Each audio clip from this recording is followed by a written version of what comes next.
August 21st, 1971, Sterling Morrison played his last gig with the Velvet Underground. The very next day, he rode with the band to the airport, gave them an empty suitcase, and said he was leaving the group and staying in Texas. The band, as a trio, flew back to New York City to perform at a benefit concert later that day out on Hart Island for the Phoenix House's Festival of Life show. This 12-hour event was promoted as a drug-free concert, which hosted such performers as Janice Ian, Mitch Ryder, Kenny Rankin, among others who devoted their time to raise money for the rehabilitation center on the island. Over 15,000 fans flocked to the show. Doug Yule called up his friend Willie Alexander to take Sterling Morrison's spot. Alexander, who was also a former member of the Glass Menagerie, played the keyboards, so the band had to rearrange some of their songs to accommodate him, while Yule played all the guitar parts. The new lineup played their first gig on August 29, 1971 at the Loretto Hilton Theater in Webster Groves, Missouri. Hours before the show, Yule gave Alexander a chord sheet for all of the Velvet Underground songs.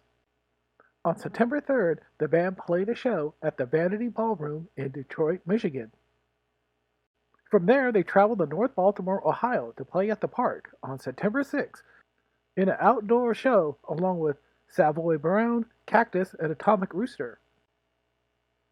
From September 8th to the 18th, the Velvet Underground had a residency at Gassy Jack's Place in Vancouver, British Columbia.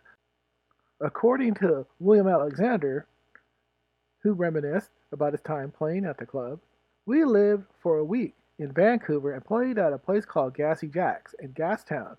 We had fun playing there getting drunk.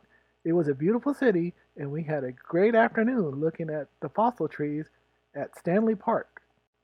The group left for a day on the 17th to open for Quicksilver's Messenger Service and Captain Beefheart and his Magic Band at the Pacific Coliseum across the town.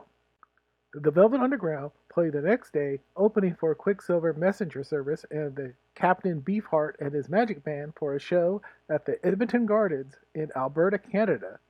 The show was originally scheduled to be played at Jasper Place Sports Center, but due to a huge sale in tickets, the promoters moved the show to a bigger venue. After their performance, they headed back to Gassy Jack's to finish their last scheduled show. On the 19th, the group played a third and final show, opening for the Quicksilver Messenger Service and Captain Beefheart at the Foothills Arena in Alberta, Canada.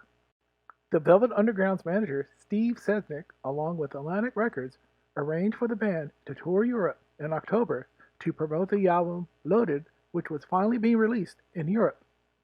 A major tour is about to begin as the band would travel to Europe and play 35 scheduled dates in Scotland, England, the Netherlands, Belgium, and Germany to promote their latest album. I hope you have enjoyed this episode of Cuppy's Music Curios. My name is Cuppy, and I hope to see you soon. Cheerio!